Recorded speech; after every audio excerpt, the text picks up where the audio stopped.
नहमदु व नुसल्ली अला रसूलिल करीम अम्मा बाद अऊज़ु बिल्लाहि मिनश शैतानिर रजीम बिस्मिल्लाहिर रहमानिर रहीम रब्बि इश्रह ली सदरी व यस्सिर ली अमरी वहलुल उक़दतम मिन लिसानी यफ़क़हू क़ौली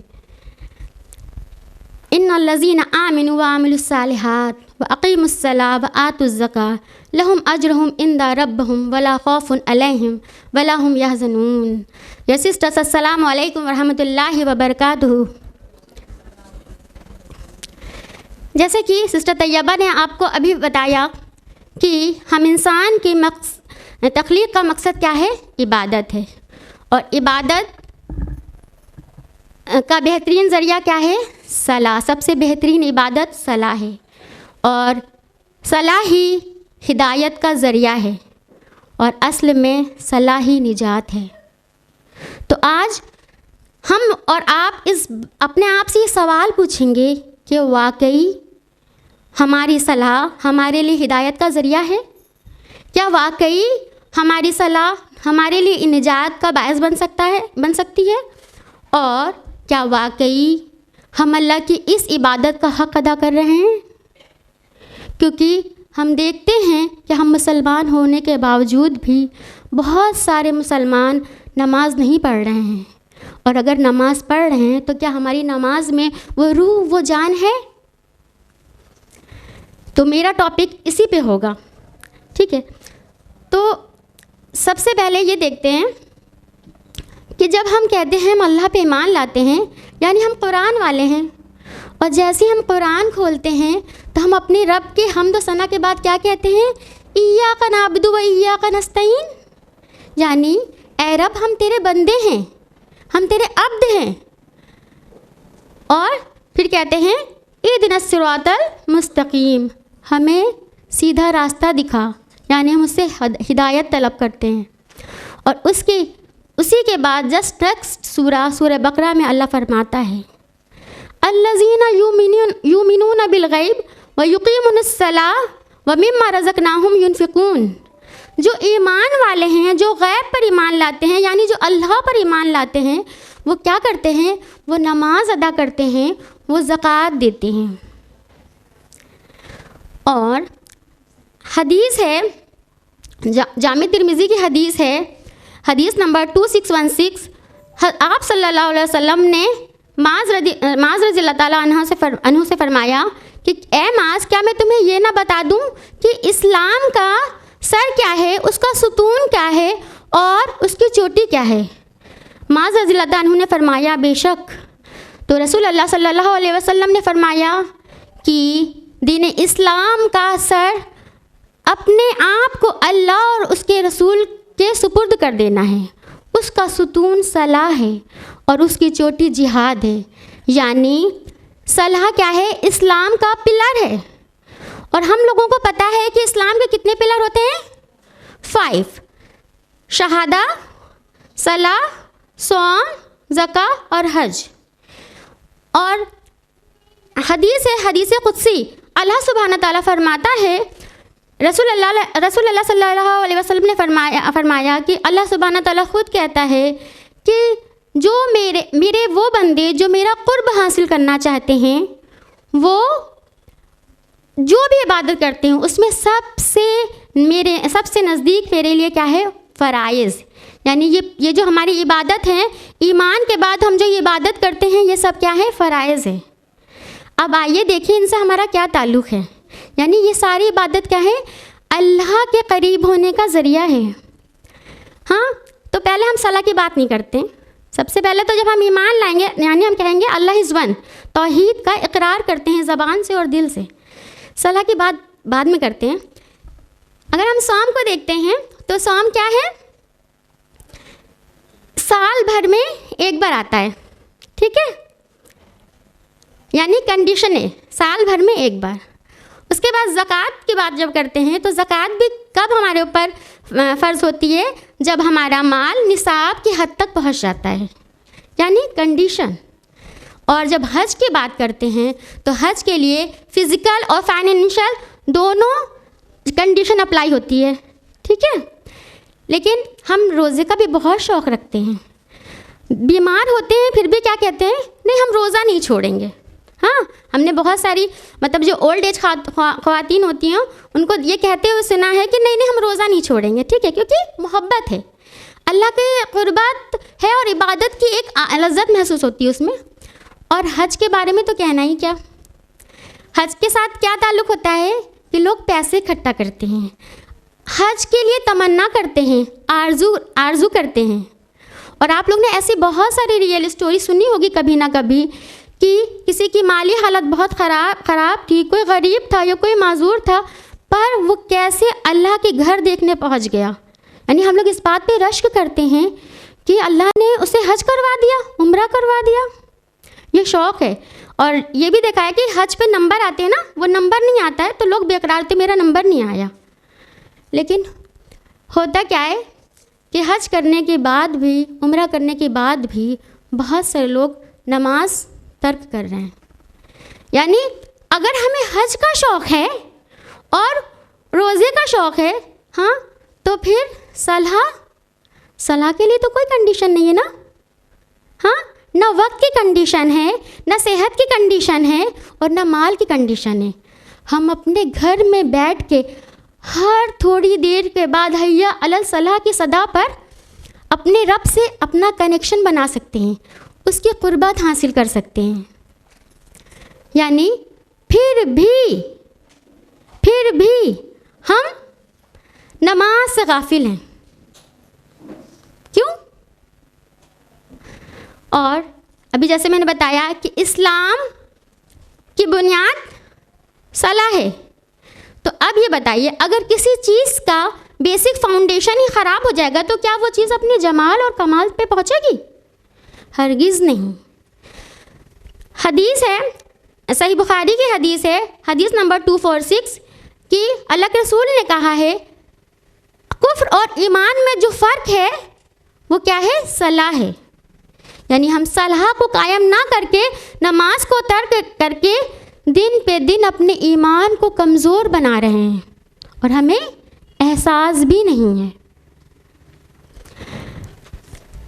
और अल्लाह ताला ने कुरान में बार बार कहा है व अक़ीमुस्सलाह व आतुज़्ज़का, मोर देन 90 टाइम्स अल्लाह ताला ने कहा है व अक़ीमुस्सलाह व आतुज़्ज़का।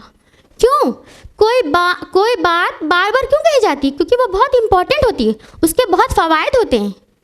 और जब वो बात रब कह रहा है तो जब वो बात रब कह रहा है इसका मतलब क्या है कि दुनिया और आखिरत की कामयाबी सलाह है।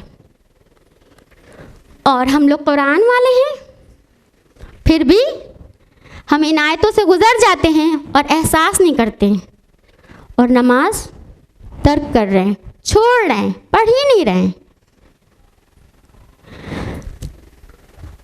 और अगर हम अल्लाह ताला नमाज जो है, सलाह जो है वो क्या है? फितरत कायनात है। अल्लाह ताला सूरह हज में फरमाता है, सूरह हज आयत नंबर 18 में कहता है नहीं देखते तुम कि जो कुछ भी आसमान और ज़मीन में है वो अल्लाह के लिए सजदा कर रही है, और सूरज और चाँद और सितारे और पहाड़ और दरख्त और कुछ इंसान भी, और कुछ ऐसे भी हैं जो अज़ाब के मुस्तहिक हो गए हैं। यानी ये आयत हमें किस बात की तरफ हमारी तवज्जो ले जाना चाह रही है कि ये पूरी कायनात किसी न किसी हालत में अपने रब के आगे सजदा कर रही है, वो किसी न किसी हालत में ज़िक्र कर रही है। और अगर हम कुदरत के कायनात को गौर फिक्र करेंगे और नमाज के अरकान में गौर फिक्र करेंगे तो क्या गौर करिए तो ऐसा नहीं लगता जैसे पहाड़ और दरख्त क़याम की हालत में हैं, जानवर और परिंदे रुकू की हालत में हैं। और इस आयत से पता चलता है कि सूरज, चाँद, सितारे सब अपने रब के आगे सजदा कर रहे हैं। यानी ये पूरी नमाज फितरत कायनात है। ये सूरज चाँद का खालिक कौन है? अल्लाह सुब्हाना ताला। हमारा खालिक कौन है? हमारा खालिक कौन है? अल्लाह सुब्हाना ताला ना। वो अपने रब का जिक्र नहीं भूल रहे और हम अपने रब का जिक्र भूल रहे हैं, गाफिल हैं। कैसे? कैसे हम नमाज छोड़ सकते हैं। और जब ये देखते हैं कि जब हमने नमाज छोड़ी तो फिर हमारा हाल क्या होगा, जब हमने फितरत के ख़िलाफ़ काम किया तो हमारा हाल क्या होगा। सपोज़ करिए अगर समुद्र में से एक कतरा बाहर निकाल दिया जाए या किसी हरी भरी दरख्त से एक शाख तोड़ के फेंक दी जाए तो उस कतरे की कोई वैल्यू होती है? वो दरख्त की शाख क्या होगी, फिर सूख जाएगी और कोई भी उसे आसानी से तोड़ देगा। और यही वजह है कि हमने सलाह छोड़ दी है तो हम मुसलमान को कोई आसानी से रुस्वा कर, पूरी दुनिया में हम लोग रुस्वा हो चुके हैं। और हम कौन हैं? रसूल अल्लाह सल्लल्लाहु अलैहि वसल्लम के उम्मती हैं। मोहम्मद सल्लल्लाहु अलैहि वसल्लम से मोहब्बत का दावा है। और मोहम्मद सल्लल्लाहु अलैहि वसल्लम की तो आँख की ठंडक क्या थी? सलाह, नमाज। सुनन नसाई की हदीस है, रसूल अल्लाह सल्लल्लाहु अलैहि वसल्लम ने फरमाया कि मेरे लिए दुनिया में मेरे नज़दीक दुनिया में मेरे लिए 2 चीज़ पसंद की गई है, एक औरत, दूसरा खुशबू, और नमाज तो मेरी आँखों की ठंडक है। अब बताइए, रसूल अल्लाह सल्लल्लाहु अलैहि वसल्लम की आँखों की ठंडक तो नमाज है, क्या हमारी भी आँखों की ठंडक, दिल का सुकून नमाज है? रसूल अल्लाह हज़रत आयशा रज़ियल्लाहु ताला फरमाती हैं कि जब रसूल अल्लाह सल्लम घर आते थे तो वो घर के कामों में लग जाते थे और उसके बाद वो अहले खाना से बैठ के बात करते थे, पर जैसे ही हैया अलल सलाह की आवाज़ सुनते थे ऐसे हम लोगों को छोड़ के चले जाते थे जैसे हमसे कोई ताल्लुक़ ही नहीं है। और हम क्या करते हैं? अजान होती है, हम अजान को ही नहीं सुनते हैं, हो रही होगी। और रसूलुल्लाह हज़रत अली का कौल है कि रसूलुल्लाह सल्लल्लाहु अलैहि वसल्लम का आखिरी जो कलाम था, आखिरी जो बात थी वो क्या थी? अस्सलाह अस्सलाह अस्सलाह, यानी नमाज पढ़ो। पर हम रसूलुल्लाह सल्लल्लाहु अलैहि वसल्लम से मोहब्बत तो करते हैं, उनके लिए मिलाद करते हैं, जुलूस निकालते हैं, नाते पढ़ते हैं, कोई उन्हें कुछ कह देते तो गुस्से में आग बलबूला हो जाते हैं, पर नमाज से मोहब्बत क्यों नहीं? मेरा सवाल ये सवाल हम सबको अपने आप से पूछना चाहिए कि आखिर क्या वजह है कि हम कुरान वाले होके, हम ईमान वाले होके, हम रसूल अल्लाह से मोहब्बत करने वाले होकर फिर भी, और ये पूरी कायनात हमें रिमाइंडर दे रही है कि सलाह कायम करो, फिर भी हम अपने चारों तरफ देखते हैं कि अक्सरियत बहुत बड़ी जमात मुसलमान की नमाज पढ़ नहीं रही है। हम अपने घरों में देखते हैं, अपने ख़ानदान में देखते हैं, अपने आस पड़ोस में देखते हैं। क्यों?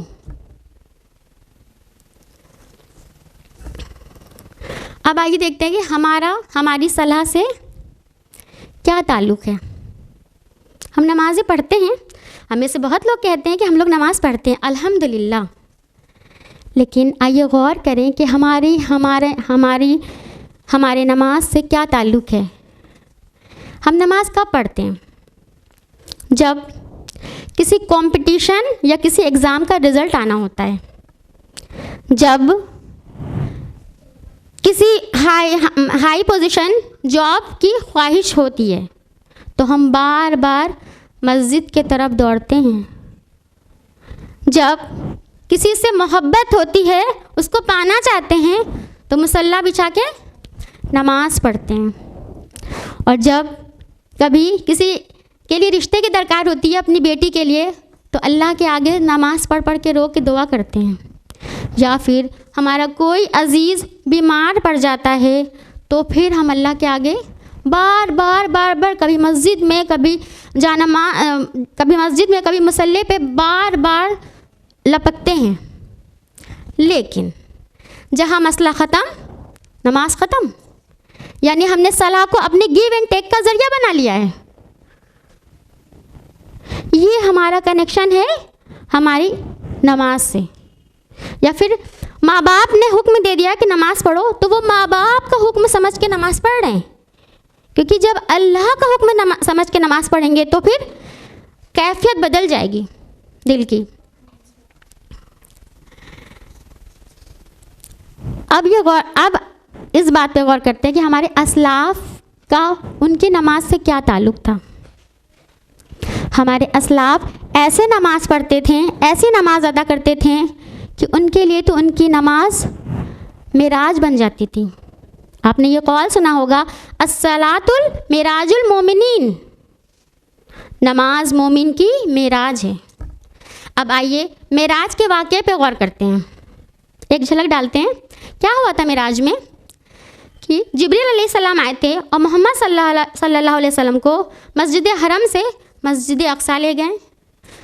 उनका सीना चाक किया, उसमें से दिल निकाला, उसको आबे ज़मज़म से धोया और उनको एक शरबत दिया और कहा रसूलुल्लाह ये ईमान है, यानी उनके दिल को ईमान से भर दिया। फिर ज़मीन से उनको बुलंदियों पे ले गए और ऐसी बुलंदी कि ज़मीन नीचे रह गई, आसमान नीचे रह गया, आलम मलकूत नीचे रह गए और रसूलुल्लाह सल्लल्लाहु अलैहि वसल्लम आलम बाला में अपने रब के करीब पहुंच गए। इतने करीब कि अल्लाह सुब्हाना ताला तो मोहम्मद सल्लल्लाहु अलैहि वसल्लम को देख रहे थे, लेकिन मोहम्मद सल्लल्लाहु अलैहि वसल्लम अल्लाह को नहीं देख रहे थे, पर हम कलाम थे। यानी मिराज में क्या हुआ, रसूलुल्लाह सल्लल्लाहु अलैहि वसल्लम अपने रब के बहुत करीब पहुंच गए थे। अब आइए नमाज पे गौर करते हैं। जब नमाज हम पढ़ते हैं तो हम क्या करते हैं, सबसे पहले तो सलाह के लिए शर्त ही ईमान है। जैसे ही कोई बंदा, कोई इंसान ला इलाहा इल्लल्लाह कहता है, तौहीद का इकरार करता है, यानी ईमान लाता है, उसके ऊपर जो फर्स्ट हुक्म अप्लाई होता है वो क्या है, सलाह। यानी जब ईमान के बाद जो पहली की जाने वाली चीज़ है वो सलाह है, और जितना ईमान अच्छा होगा उतनी सलाह अच्छी होगी, और जितनी सलाह अच्छी होगी उतना ईमान अच्छा होगा। यानी ईमान और सलाह डायरेक्टली प्रोपोर्शनल है। ईमान बढ़ेगा तो सलाह अच्छी होगी, और सलाह अच्छी होगी तो ईमान बढ़ेगा। यानी ईमान शर्त है। यानी जब हम सलाह के लिए कहो तो हमारा दिल ईमान से भर जाना चाहिए। फिर क्या करते हैं हम लोग भी, वज़ू करते हैं, अपने जिस्म के आज़ा को धोते हैं, और ज़ाहिरी आज़ा के साथ वज़ू की ये बरकत होती है कि हमारे दो नमाज़ों के बीच, दो वज़ू के बीच जो गुनाह होते हैं, जो सगीरा गुनाह होते हैं, वो धुल जाते हैं। और फिर हम क्या करते हैं, जाके अपने रब के बारगाह में खड़े हो जाते हैं। ये क्या आलम होता है, अभी एक इंसान, एक मोमिन बंदा जो मखलूक से घिरा हुआ था, हाँ, जो अपने खुशियों में, अपने गम में, अपने फ़िक्र में फंसा हुआ था, डायरेक्ट अपने खालिक की बारगाह में, वो खालिक जिसने उसे बनाया है, वो खालिक जो उसकी हर बात सुनता है, वो खालिक जिसके पास उसे लौट के जाना है। यानी सब, मतलब अल्लाह सुब्हाना ताला से बड़ी कोई अथॉरिटी है? अब बताइए, अगर दुनिया में हम किसी हायर पोजीशन वाले इंसान के पास जाना चाहेंगे, किसी हायर अथॉरिटी के पास जाना चाहेंगे, तो क्या करते हैं, इतनी जल्दी पहुंच जाते हैं? हाँ, हमें अपॉइंटमेंट लेना पड़ता है, वक्त लेना पड़ता है। लेकिन यहाँ तो वज़ू किया और रब के बारगाह में खड़े, डायरेक्ट कनेक्शन। फिर वज़ू किया, हर नमाज के बाद बार बार दिन में 5 बार डायरेक्ट अपने रब के पास जा रहे हैं। क्या ये टाइम ट्रैवलिंग का बहुत बेहतरीन मिसाल नहीं है? क्योंकि मेराज का वाक़या कुछ लम्हों में हुआ था। और जब हम अपने रब की बारगाह में खड़े होते हैं, फिर क्या कहते हैं, सबसे पहले अल्लाहु अकबर। यानी क्या कहते हैं, अल्लाह सुब्हान ताला, हम खाली हाथ हैं, सारी दुनिया पीछे छोड़ दी। अब अपनी हर फिक्र, हर गम, हर चीज़ को, हर ख्वाहिशात को छोड़ के तेरे बारगाह में खड़े हो गए हैं। और फिर उसके अंदर एक आजिज़ी आ जाती है, और फिर हम नमाज के अरकान अदा करते हैं। सबसे पहले हम झुकते हैं, यानी रुकू में जाते हैं। रुकू में जाने का मतलब क्या होता है कि हमने अपना हेड, अपना इंटेलेक्ट अल्लाह के आगे झुका दिया, जिसकी वजह से हम अपने आप को बहुत स्मार्ट समझते हैं। वो स्मार्टनेस अब ख़त्म, और रुकू की हालत ऐसी होती है जैसे कि हाँ बंदा है वो क्या है, नमाज की हालत में कमज़ोर पड़ गया। किसके आगे कमज़ोर पड़ गया? अपनी रब के आगे कमज़ोर पड़ गया है। और अब जब वो तस्बीह पढ़ता है तो उसकी हालत ऐसी हो जाती है कि मोहब्बत की वो कैफियत आती है कि फिर वो अपने पूरे वजूद को, अपने इंटरनल एक्सटर्नल सारे ऑर्गन को, अपने दिल को, अपने सर को, अपनी नाक को अल्लाह के आगे ज़ेर कर देता है, यानी सजदे में चला जाता है। और अब क्या कहता है? सुबहान रब्बियल आला, अल्लाह सुबहान ताला you are supreme and I am nothing. तो आला है और मैं अदना, मैं कुछ नहीं, मैं कुछ नहीं, मैं कुछ नहीं। ये कैफियत होती है। और जब ये कैफियत होती है फिर वो उसके अंदर और आजिज़ी आती है, फिर वो उठ के बैठता है और फिर दोबारा सजदे में जाता है। और स्कॉलर ने किस कदर सलाह को फील किया होगा कि उन्होंने कहा है ये दूसरे सजदे में जाना पता कैसे होता है? जैसे आप किसी से मोहब्बत करके उसको गले लगाते हैं और फिर दूर जाते हैं और फिर मोहब्बत इतनी शदीद होती है कि वापस उसको आके गले लगाते हैं। तो मतलब इस तरह से ये वो कैफियत होती है। क्या हमने कभी इस कैफियत को फील किया है? और ये अब जब सजदे की हालत में है तो सजदे की हालत, हदीस है सही मुस्लिम की हदीस नंबर 1136 कि एक बंदा अपने रब के आगे जो सबसे ज़्यादा करीब होता है वो कौन सी पोजीशन होती है? वो सजदे की पोजीशन होती है। यानी हम एक मोमिन बंदा वो अपने रब के आगे सजदा तो करता है, लेकिन क्या होता है कि वो सजदा एक खालिक के आगे होता है और अल्लाह ताला उसको सारे सजदों से निजात दिला जाता है। वो एक अल्लाह का अब्द बन जाता है, ग़ुलाम बन जाता है। अब सारी ग़ुलामी की बेड़ियाँ अब कट जाती हैं और अल्लाह ताला उसको फिर वो उरूज देता है, दुनिया और आखिरत की कामयाबी देता है। क्या ये मोमिन के मेराज नहीं है? क्या हमारी नमाज में हमारी ये कैफियत होती है? क्या हमने कभी एहसास किया कि हमारी नमाज भी हमारी मिराज बन जाए? हमने ये सेंटेंस सुना होगा लेकिन कान से सुन के ऐसे ही निकल गया, दिल तक नहीं उतरा। अब आइए हमारा अपनी सलाह के साथ क्या रवैया होता है। होता क्या है ना, हम लोग अपने घर के मसले मसाइल में या बहुत सारे काम में, बहुत सारी चीज़ों में बिज़ी रहते हैं और जैसे सलाह का वक्त आता है, नमाज़ पढ़ते हैं लेकिन सलाह का वक्त है तो दो तरह की बातें आती हैं। एक तो ये होता है जल्दी से नमाज अदा कर लें फिर वो काम करें, यानी मार्केट जाना है तो रुको हम जल्दी जल्दी नमाज अदा कर लेते हैं फिर चलते, क्योंकि नमाज में तो कम वक्त देना है, मार्केट में ज़्यादा टाइम देना है ना, जल्दी से नमाज अदा कर लेते हैं। दूसरा क्या होता है कि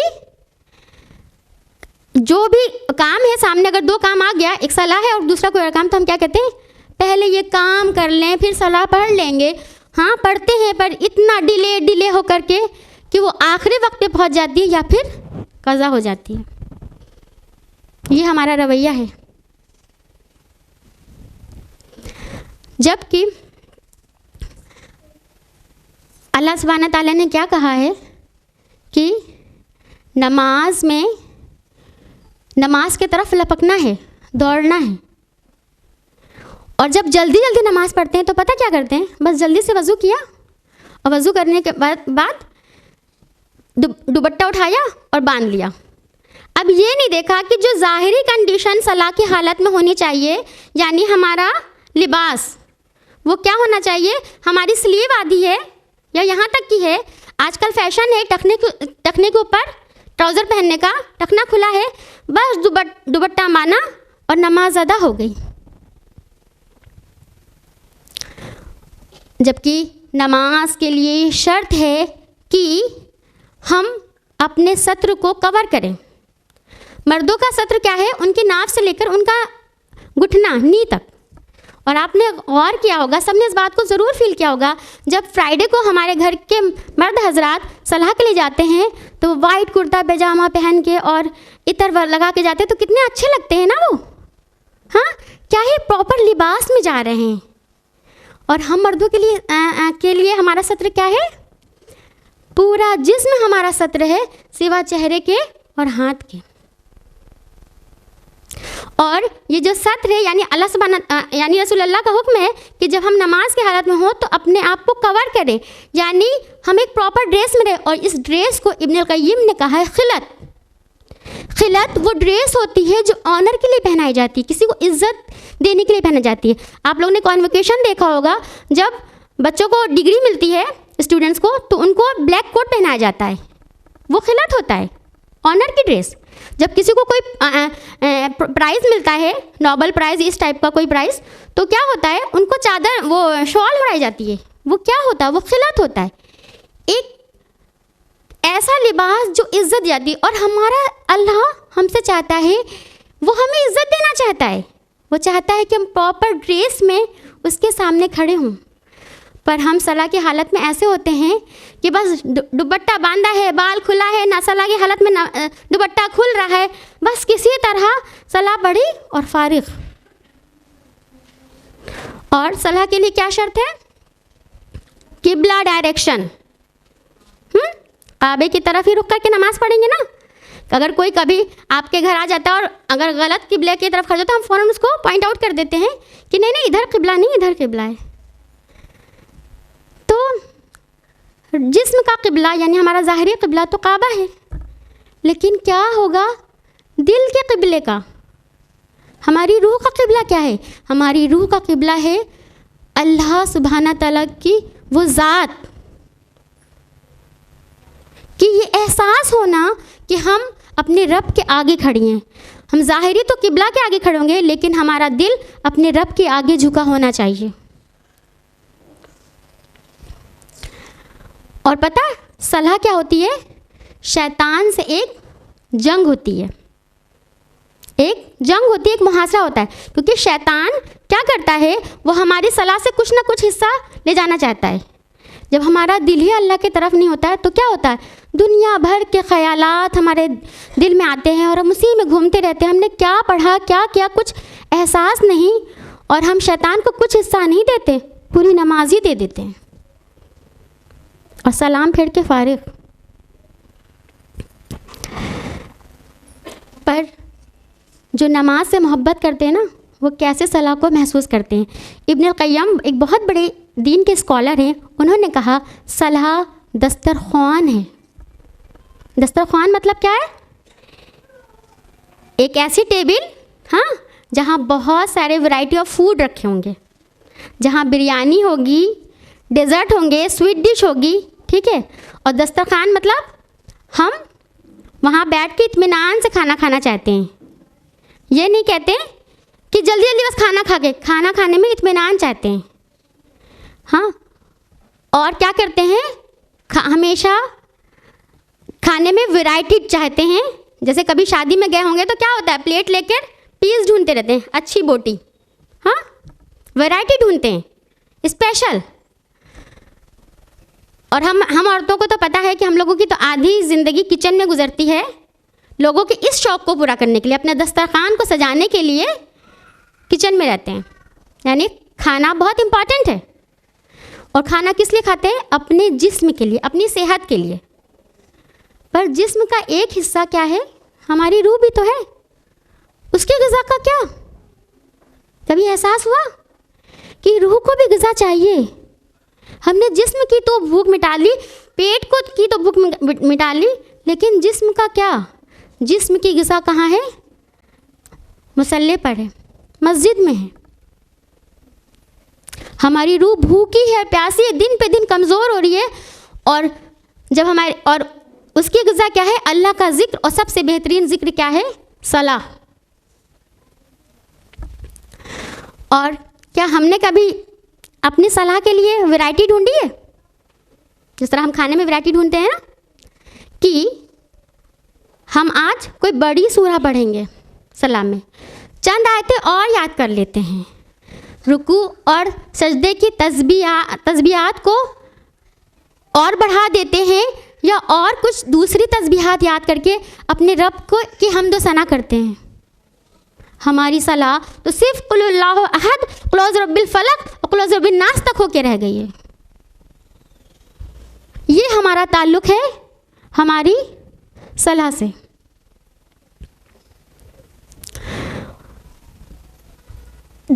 और जब हम अपनी सलाह में वो शौक़, वो बेचैनी लाएंगे तो हमारी सलाह ज़रूर बेहतरीन होगी और हमारी रब के बारगाह में कबूल होगी। पर क्या कभी हम सलाह का इंतज़ार करते हैं? क्या हम कभी सलाह के लिए शौक़ दिखाते हैं? क्या सलाह क़ज़ा होने पर, छूट जाने पर हमारे अंदर बेचैनी होती है? ये बात है अपने आप को चेक करने की कि हम नमाजी हैं। क्या वाकई हम नमाजी हैं? हम मुसलमान हैं, पर क्या हम वाकई नमाजी हैं? और जब सलाह से ये ताल्लुक़ बन जाता है, जब सलाह की मोहब्बत आ जाती है ना, तो फिर क्या होता है पता? फ़र्ज़ नमाज के बाद नफिल नमाज का शौक़ पैदा हो जाता है। लेकिन शर्त क्या है? नमाज से मोहब्बत होनी चाहिए। और अभी हमने कहा ना कि हमारी सलाह से तो ताल्लुक़ ये वाला है ना कि गिव एंड टेक वाला ना। हाँ बिल्कुल, अल्लाह ताला कुरान में फरमाता है अल्लाह से दुआ करनी चाहिए। एक्चुअल में पूरी सलाह ही क्या है? सना और दुआ है। हम पूरी सलाह में या तो अल्लाह से दुआ करते हैं या उसकी हम्द व सना करते हैं। लेकिन जब हमें कोई भी दुआ मांगनी हो, अल्लाह ताला कहता है कुरान में, वअस्तईनु बिस्सब्रि वस्सलाह, अल्लाह से मदद तलब करो सब्र और नमाज के ज़रिए। यानी अगर आपकी ज़िंदगी में कोई परेशानी हो, कोई मसला है, हम सब लोग किसी न किसी मसले से घिरे होते हैं, तो कुछ नहीं करना है, 2 रकात नमाज पढ़नी है पूरी खुशू खुजू की कैफियत के साथ, और अपने रब के आगे खड़े होके अपने रब की हम्द व सना करके उससे दुआ मांगनी है। और यकीनन हमारा रब हमारे लिए, हमारा खालिक है, वो जानता हमारे लिए क्या बेहतर है। अगर वो चीज़, वो ख्वाहिश हमारे लिए बेहतर होगी तो वो हमें ज़रूर मिल के रहेगी। कहीं किसी पीर के पास जाने की ज़रूरत नहीं है, किसी मज़ार के पास जाने की ज़रूरत नहीं है, हर किसी के सामने रोने की ज़रूरत नहीं है। सिर्फ 2 रकात नमाज, 2 रकात, बहुत लंबा चौड़ा वजीफ़ा या कोई अमल नहीं बता रहे हैं। उसके बाद दूसरी नफिल नमाज क्या है? सलातुल इस्तिखारा, यानी अल्लाह से मशवरे की नमाज। हम ये देखते हैं कि ये पूरे जो दुनिया का निज़ाम है वो मशवरे पे है। पूरी दुनिया में, पूरे वर्ल्ड में हर एक कंट्री का एक पार्लियामेंट होता है, उसमें कैबिनेट होती है, उसमें क्या होता है, कुछ ना कुछ मसलों पे डिस्कशन होता है, उसके पॉजिटिव और नेगेटिव पॉइंट्स रखे जाते हैं और जो बेहतर होता है वो अप्लाई कर दिया जाता है। और यही मामला हम लोग की ज़िंदगी का, हमारे घर, हमारी फैमिली में भी होता है। रोज़ हम लोगों को किसी न किसी चीज़ में मशवरा चाहिए होता है। फिर हम क्या कहते हैं, और मशवरा भी कैसा? कोई मशवरा देने वाला अच्छा हो, और मशवरा भी कैसा? जिसमें दुनिया और आखिरत की खैर हो। सिर्फ दुनिया की खैर नहीं, आखिरत की भी फ़िक्र हो। और फिर क्या करना है? सलातुल इस्तिखारा पढ़नी है। सहाबा कराम फरमाते हैं कि रसूल अल्लाह सल्लल्लाहु अलैहि वसल्लम हमें इस्तिखारे की नमाज इस तरह सिखाते थे जैसे कि वो हमें कुरान सिखाते थे। यानी, और इस्तिखारा निकाला नहीं जाता और ना कोई और निकालता है। सिर्फ नमाज इस्तिखारा पढ़ी जाती है और अल्लाह से दुआ की जाती है। तो बस जब भी कोई मसला आए तो 2 रकात नमाज पढ़िए, फिर 2 रकात नमाज, 2 रकात नमाज पढ़िए और अपने रब से मशवरा करिए। और ये मेरा खुद सेल्फ एक्सपीरियंस है कि जब भी किसी चीज़ का मशवरा अल्लाह से करेंगे ना, ये 2 रकात नमाज पढ़ने के बाद आप कभी अपने आप को नाकाम नहीं पाएंगे। उसके बाद एक और नमाज है तहत्तुल वज़ू, 2 रकात। जब कभी वज़ू करिए तो 2 रकात नमाज अदा कर लीजिए। अल्लाह के रसूल ने, आप लोगों को भी पता होगा कि अल्लाह के रसूल ने बिलाल रज़ियल्लाहु अन्हु से कहा कि तुम ऐसा कौन सा अमल करते हो कि मैंने तुम्हारे कदमों की हाट जन्नत में पाई है अपने से पहले। तो बिलाल रज़ियल्लाहु अन्हु ने फरमाया, कुछ ख़ास नहीं करता मैं तो, बस हाँ जब भी वज़ू करता हूँ तो 2 रकात नमाज पढ़ लेता हूँ। अब बताइए, वो 2 रकात नमाज के बदले उनको उनके कदमों की हर जन्नत महसूस की गई। क्या हमें जन्नत नहीं चाहिए? शर्त क्या है? 2 रकात नाफिल नमाज, 2 रकात। और एक और नमाज है जो हमारे नबी अदा करते थे, वो क्या है? सलातुज़ ज़ुहा। अबू दाऊद की हदीस नंबर 5242 कि अल्लाह के रसूल ने फरमाया, जो शख्स 2 या 4 रकात सलातुज़ ज़ुहा अदा करता है वो अपने जिस्म के 360 जॉइंट्स का सदका अदा करता है। यानी हमारे पूरे बॉडी में कितने जॉइंट्स हैं? 360, उसका सदका। अब सोचिए, क्या हम अपनी बॉडी के एक सेल का भी सदका अदा कर सकते? अगर एक सेल में कोई प्रॉब्लम हो जाए, हाँ अल्लाह ना करे वो सेल कैंसर की हो, तो फिर हम माल से भी जाते हैं, जान से भी जाते हैं। और यहाँ 2 रकात नमाज से जॉइंट्स का सदका अदा हो रहा है। और अभी सिस्टर तैयबा ने बताया ना कि नमाज के बड़े फ़ायदे हैं, तो क्या ये 2 रकात नमाज हमारे पर इतनी भारी है? लेकिन शर्त क्या है? सलाह से मोहब्बत, सलाह का शौक़। और सबसे बेहतरीन नमाज पता क्या होती है? फ़र्ज़ नमाज के बाद सबसे प्यारी नमाज क्या है? तहज्जुद की नमाज।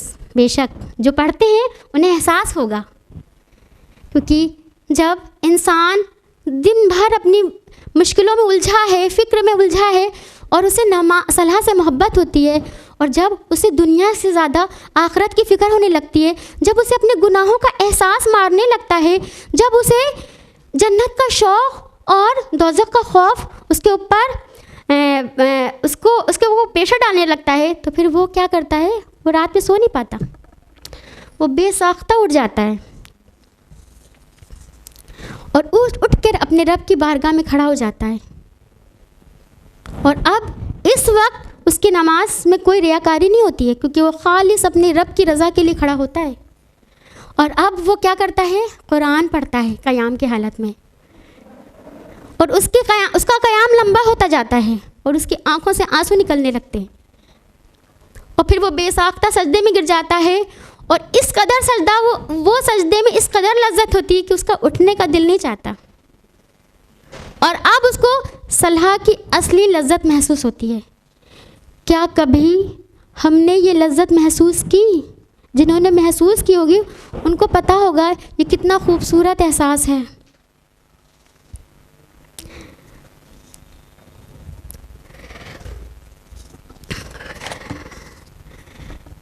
लेकिन हमारे नमाज से ऐसा कोई भी ताल्लुक़ नहीं है।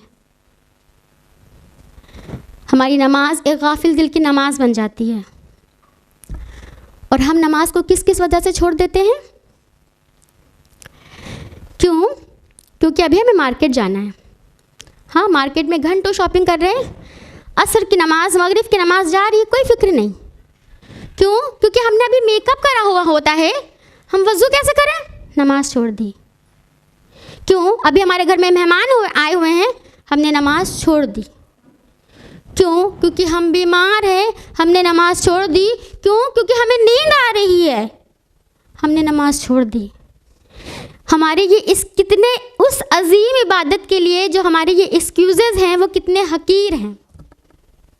ये वो चीज़ है, ये वो इबादत है जब अल्लाह सुब्हान ताला के आगे खड़े होना एक दिन ना, आखिरत का यकीन है। जब हम ईमान वाले तो आखिरत पे भी यकीन है ना। और आखिरत में सबसे पहला सवाल किस चीज़ का होगा? सलाह का। क्वेश्चन ओपन है, हमसे पूछा जाएगा सबसे पहला सवाल। और हम सलाह से या तो गाफिल हैं या फिर पढ़ते हैं तो गाफिल दिल के साथ पढ़ते हैं। और नमाज छोड़ने की तो कोई गुंजाइश ही नहीं है।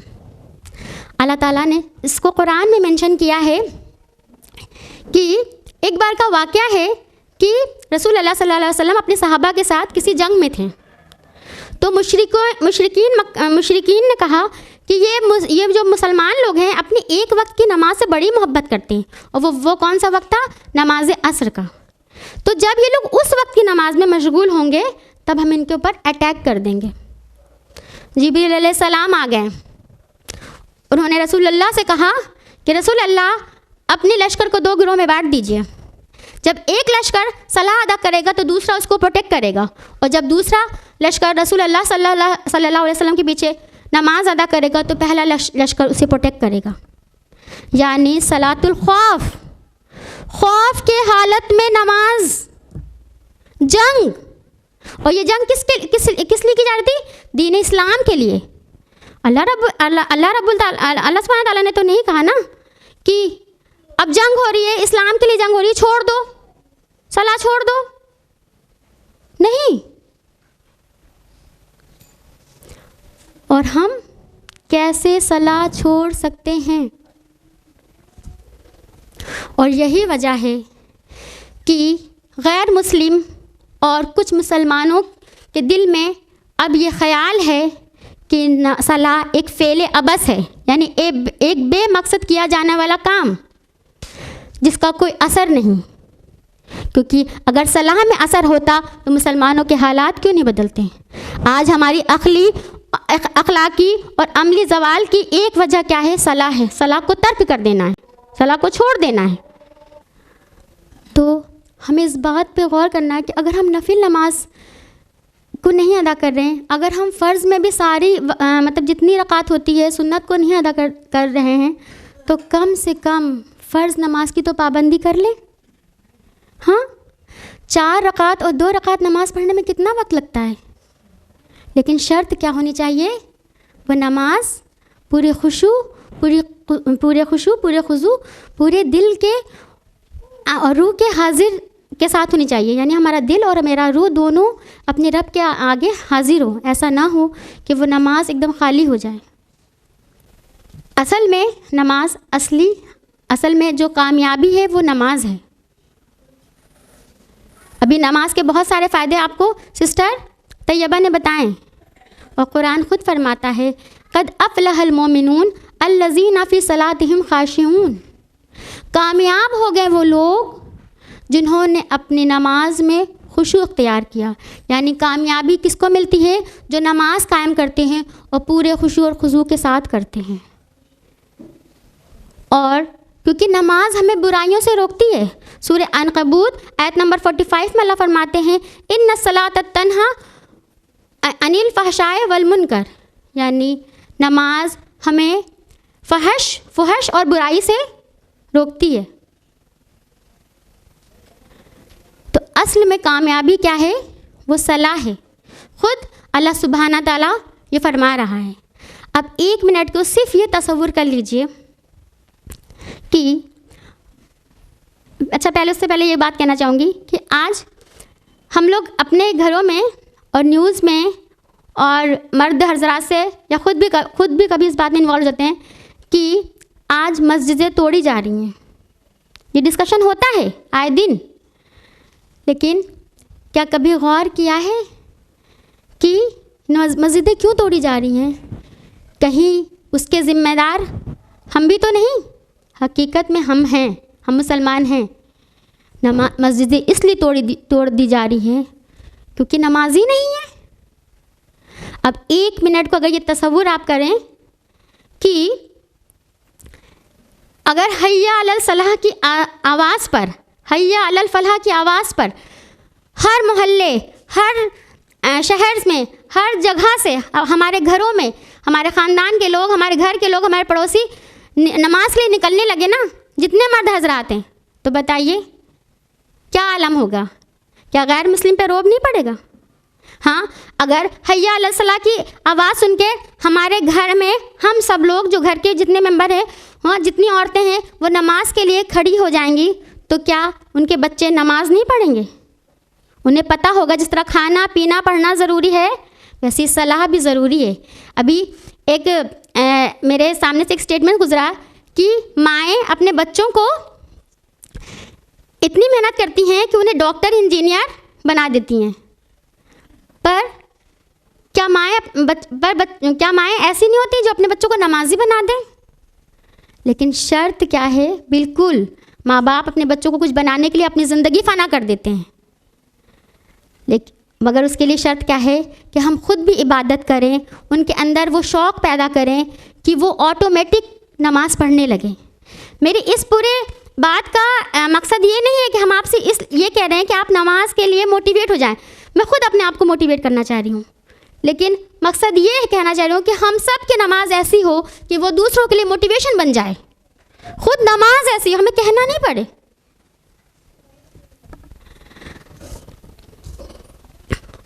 और सिर्फ नमाज पढ़ना ही नहीं है, नमाज की हिफाजत भी करना ज़रूरी है।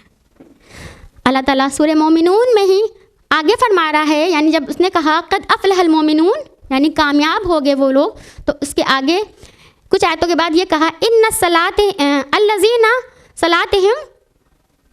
सलातिहिम हाफिज़ून, यानी वो लोग जो अपनी नमाज की हिफाजत करते हैं। अब नमाज की हिफाजत कैसे होगी? हाँ, पहली तो शर्त क्या है कि हम नमाज पूरे खुशू खुजू के साथ पढ़ें। यानी नमाज की हिफाजत करने का मकसद ये है कि हमने जो नमाज पढ़ी वो ऐसा ना हो कि वो ज़ाया हो गई, क्योंकि हज़रत उमर का कौल है कि जिसने नमाज को कायम कर लिया उसने अपने दीन को कायम कर लिया, और जिसने सलाह को छोड़ दिया यानी नमाज को छोड़ दिया उसने पूरे दीन को ढा दिया।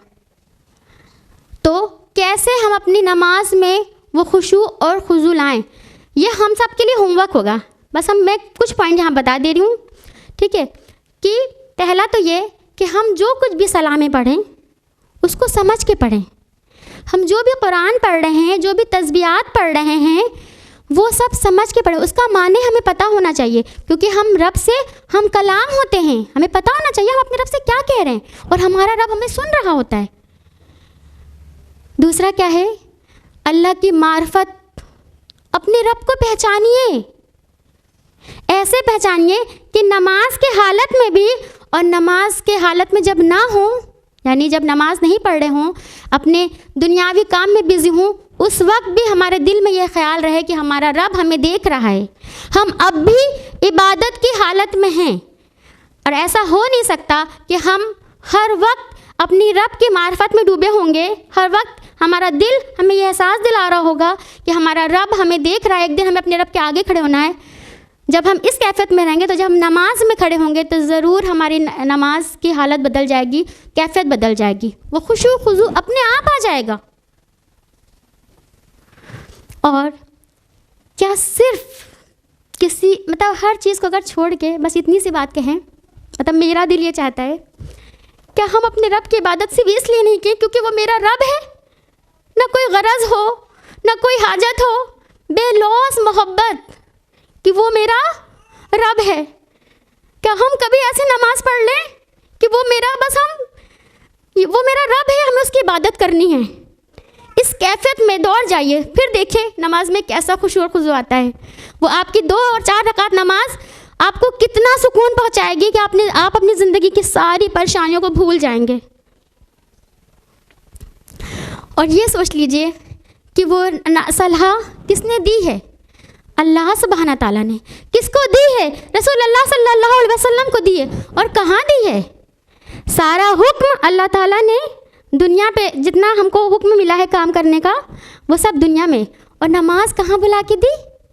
आलम बाला पे, अपने करीब, और अपने महबूब को दिया है, और एक तोहफ़ा दिया है। किसके लिए तोहफ़ा दिया है? हम लोगों के लिए। और तोहफ़े के साथ क्या मामला होता है? और जबकि वो तोहफ़ा किसी अजीज़ का हो, उसको दिल से लगा के रखते हैं। कोई अम्मी की पुराना कपड़ा होगा, हाँ, अगर उनका इंतकाल हो गया तो हम उसको संभाल के रखते हैं। शौहर की पहली रात की निशानी होगी तो वो हमेशा हमें अजीज़ रहती है। हाँ, कभी किसी फ्रेंड ने कोई फूल दिया हो, कोई कार्ड दिया हो, तो हम उसको उससे बहुत संभाल के रखते हैं और बहुत मोहब्बत करते हैं उससे। और तोहफ़ा का काम क्या होता है? वो बार बार तोहफ़े देने वाले की याद दिलाता है। तो क्या हमारी नमाज, हाँ, वो जो तोहफ़ा किसने दिया है? अल्लाह सुब्हाना ताला ने दिया है। क्या हमारी सलाह में हम कभी सलाह की वजह से अल्लाह को याद कर रहे होते हैं? हाँ, ये वो तोहफ़ा है, उसको हमने कैसे रख दिया, हमें एहसास भी नहीं। पढ़ा या नहीं पढ़ा और कैसे पढ़ा, कुछ एहसास नहीं। तो अब मैं अपनी गुफ्तगू सिर्फ इस बात पे ख़त्म करूँगी, जैसे कि सिस्टर तैयबा ने फरमाया कि सूरह तौहा में आयत नंबर 14 में अल्लाह ताला कहता है, इन्ननी अना अनल्लाह ला इलाहा इल्ला अना फ़अबुदनी वाक़ामिस्सलाति लिज़्ज़िक्र, यानी मैं अल्लाह हूँ, मेरे लिए इबादत करो, मैं ही सिर्फ इबादत के लायक हूँ, और मेरा ज़िक्र करो नमाज के ज़रिए।